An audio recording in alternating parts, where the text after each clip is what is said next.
11 जुलाई 2025 कर्नाटका के बेलथांगड़ी मजिस्ट्रेट के बाहर लोगों की भीड़ जमा थी। उनके हाथों में प्लेकार्ड्स थे। उनकी आंखों में गुस्सा और उम्मीद की एक किरण भी थी। मजिस्ट्रेट के ऑफिस के बाहर एक गाड़ी आके रुकती है। उसमें से एक आदमी बाहर निकलता है। उसकी चारों ओर पुलिस चल रही थी और उसके साथ लॉयर्स की एक टीम थी। वो भीड़ से घिरा हुआ था। लोग उसकी फोटोज और वीडियोस निकाल रहे थे। वो हेड टू टो कपड़ों में कवर्ड था, ऑल ब्लैक। उसकी सिर्फ आंखें दिख रही थी। वो अपने साथ एक बैग भी लेकर आया। वो और उसके लॉयर्स जब मैजिस्ट्रेट के सामने खड़े हुए तब उस आदमी ने एक एक करके उस बैग में से हड्डियां निकालना शुरू किया था। मैं आपको ऐसी एक और जगह पर लेकर जा सकता हूँ जहाँ मैंने 100 से ज़्यादा लोगों को दफनाया है, लेकिन ये सब मैंने खुद नहीं किया था। ये सब मुझसे करवाया गया था। एक ऐसा केस जिससे पूरे देश के रोंगटे खड़े हो गए। The shadows of Dharmasthala. Hello guys, welcome back to my channel the historical hunt. मैं हूँ आयुषी और आज हम आपके लिए एक ऐसा केस लेके आए हैं जिसे हमने पिछली बार एक ओपन एंड पे छोड़ा था। हमें काफ़ी रिक्वेस्ट आई पिछली वीडियो के बाद चैप्टर 2 के लिए कि उसे जल्दी लेके आइए। हमें थोड़ा टाइम लगा रिसर्च के लिए। हम उसकी काफ़ी डेप्थ में जाना चाहते थे और अब हम आज आपके लिए chapter 2 the shadows of Dharmasthala लेके आए हैं। चलिए शुरू करते हैं। ये बात है 1979 की।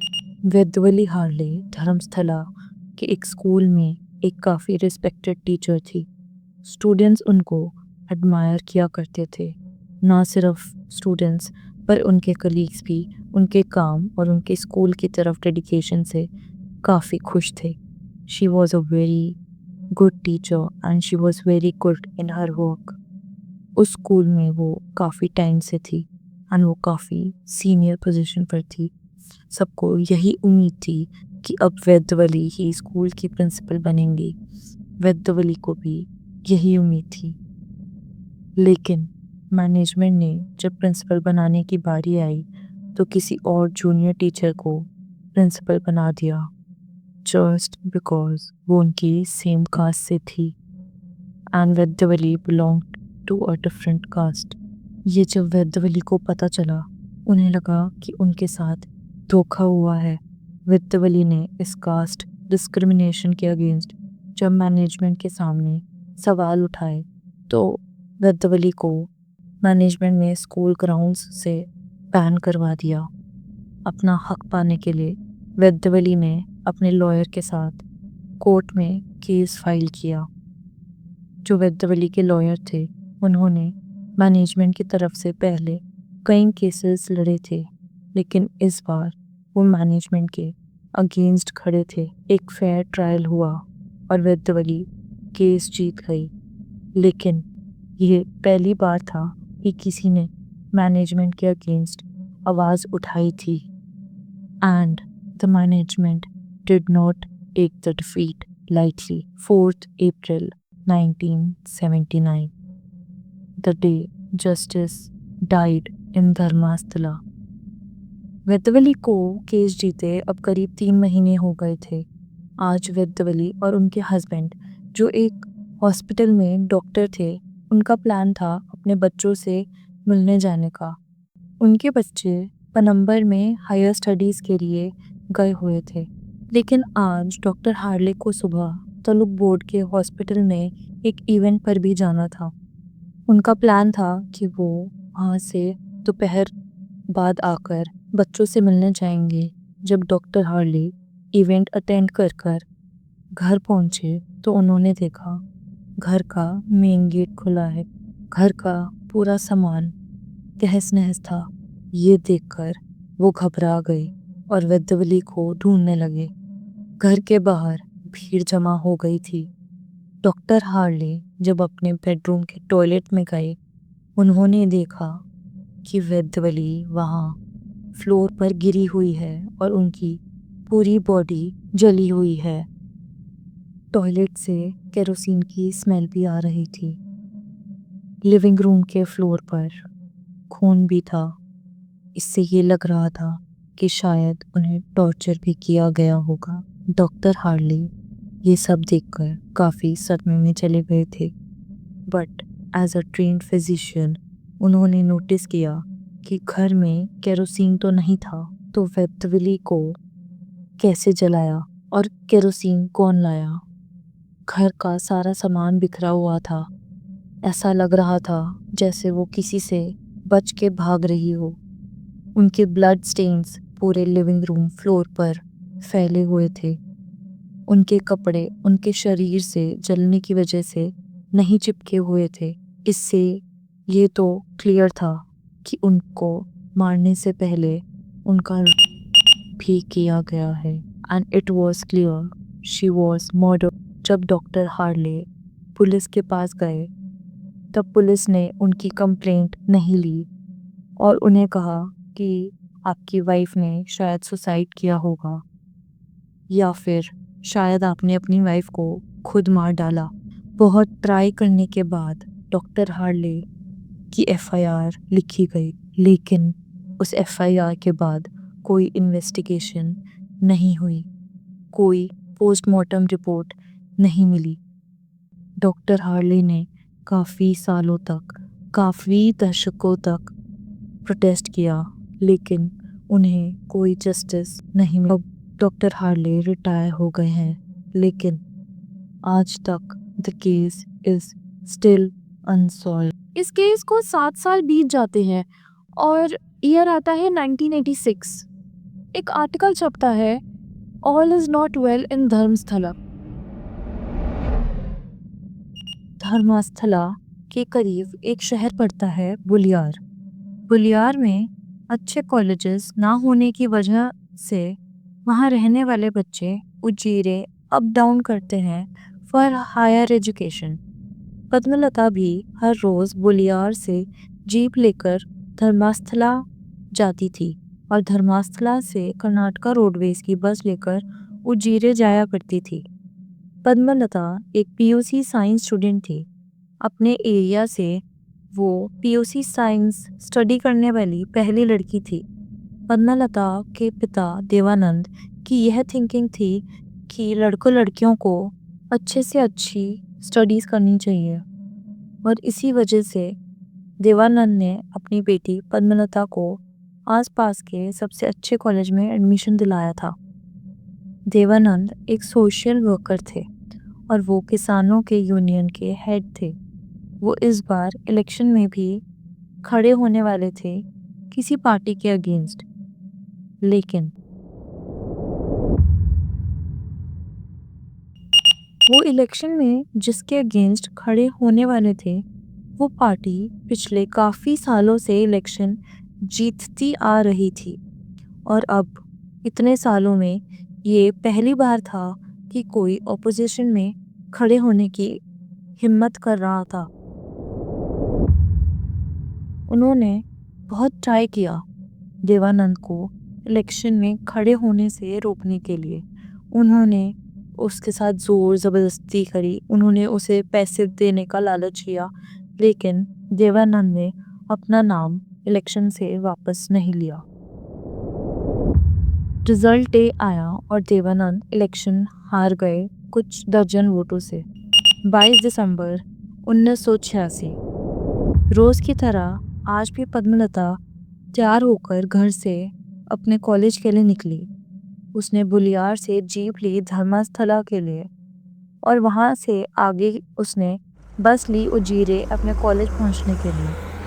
आज उसके कॉलेज में एनुअल फंक्शन स्टार्ट था जो 3 दिन के लिए चलने वाला था। उसने हर रोज़ की तरह कॉलेज अटेंड किया और वो वहाँ से निकल गई घर के लिए। उसने उजीरे से बस ली धर्मस्थला के लिए और उसे बस में अपनी 2 सहेलियाँ भी मिल गई। पद्मलता का बस स्टॉप आ गया था और वो धर्मस्थला उतर गई। शाम के 6 बज चुके थे और पद्मलता अभी तक घर नहीं आई थी। वो वैसे 4 साढ़े 4 बजे तक घर आ जाया करती थी, लेकिन आज एनुअल फंक्शन था तो घर वालों को लगा शायद वो किसी सहेली के घर रुक गई होगी, लेकिन इतनी लेट वो कभी घर से बाहर नहीं रहती थी। उसके घर वालों को उसकी चिंता होने लगी। उन टाइमों पर मोबाइल फ़ोन भी नहीं हुआ करता था और पद्मलता का कुछ पता नहीं चल रहा था। ऐसा लगा जैसे वो हवा में गायब हो गई हो। जब पद्मलता के घर वाले उसकी मिसिंग रिपोर्ट लिखवाने पुलिस स्टेशन गए तो पुलिस स्टेशन में पुलिस ने रिपोर्ट लिखने में काफ़ी आनाकानी करी। धर्मस्थला में उस टाइम पर कोई पुलिस स्टेशन नहीं था, तो रिपोर्ट लिखवाने के लिए बेथांगड़ी पुलिस स्टेशन में उसके घर वालों को जाना पड़ा। पुलिस ने कहा शायद आपकी बेटी घर छोड़कर किसी लड़के के साथ भाग गई होगी या उसने कोई मुंह छुपाने वाला काम किया होगा, तभी वो घर नहीं लौटी। काफ़ी बोलने के बाद जाकर पुलिस ने पद्मलता की मिसिंग कंप्लेंट लिखी, लेकिन समय बीतता गया और पद्मलता का कुछ अता पता नहीं चला। पद्मलता को गायब हुए हुए करीब 2 महीने बीते थे। नहरी नहर जो नेत्रवती नदी की ही एक ट्रिब्यूटरी है, वहाँ पर कुछ मछुआरे मछली पकड़ने के लिए अपनी कश्ती निकाल रहे थे। तभी उन्होंने देखा कि वहाँ एक लड़की की लाश पड़ी है। उस लड़की के हाथ पैर बंधे हुए थे रस्सी से और उसकी बॉडी पर आधे अधूरे कपड़े थे। वो उसका चेहरा देखकर मानो घबरा गए थे। उसके चेहरा पूरा तरह से खराब कर दिया गया था। उसके दांत सारे टूटे पड़े थे। ऐसा लग रहा था जैसे मानो किसी ने उसे मारने से पहले काफ़ी टॉर्चर किया हो। पुलिस को बुलाने पर लड़की के कपड़े और उसके हाथ की घड़ी से उसकी पहचान की गई तो ये पता चला कि वो पद्मलता की बॉडी थी। पद्मलता के घर से सिर्फ 500 मीटर दूर उसकी बॉडी मिली थी। उसको काफ़ी दरिंदगी से मारा गया था। पद्मलता की फैमिली के अकॉर्डिंग उसके लंबे घने बालों को भी काट दिया गया था। इससे ये साफ जाहिर हो रहा था कि जिसने भी उसको मारा था उसने उसको टॉर्चर किया था। उसने पद्मलता के साथ रेप किया था।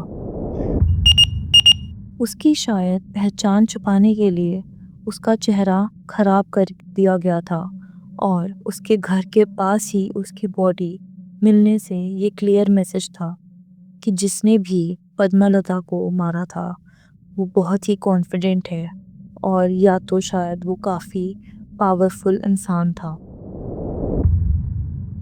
उसकी बॉडी सड़ने लगी थी जब वो मछुआरों को मिली थी। उससे ये तो क्लियर था कि पद्मलता को मारे काफ़ी टाइम हो गया था।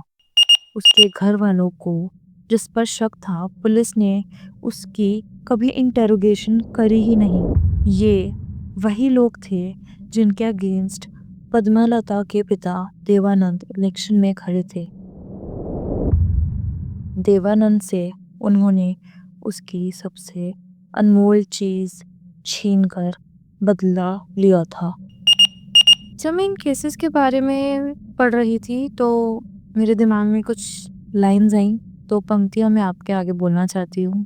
गरीना बिश्नोई जी की ये पंक्तियाँ हैं। कब खूनी खेल खत्म होगा इन आदमखोर दरिंदों का, बचपन छीन न जाए इनका नन्हे ये परिंदों का, अगला शिकार कौन हो इनका पता नहीं इन चरचिंदों का, हंसने से भी डर लगता है सहम जाती हूँ ये देखकर कब शिकार होना पड़े इन आदमखोर दरिंदों का, कब खूनी खेल खत्म होगा इन आदमखोर दरिंदों का। एक साइंस स्टूडेंट खुद एक एविडेंस बन के रह गई एक क्राइम में, एक ऐसे केस की जो कभी सॉल्व नहीं हुआ। इस बात को 17 साल बीत जाते हैं। ईयर आता है 2003। Ananya Bhatt, a similar case. Let's know this in the chapter 3.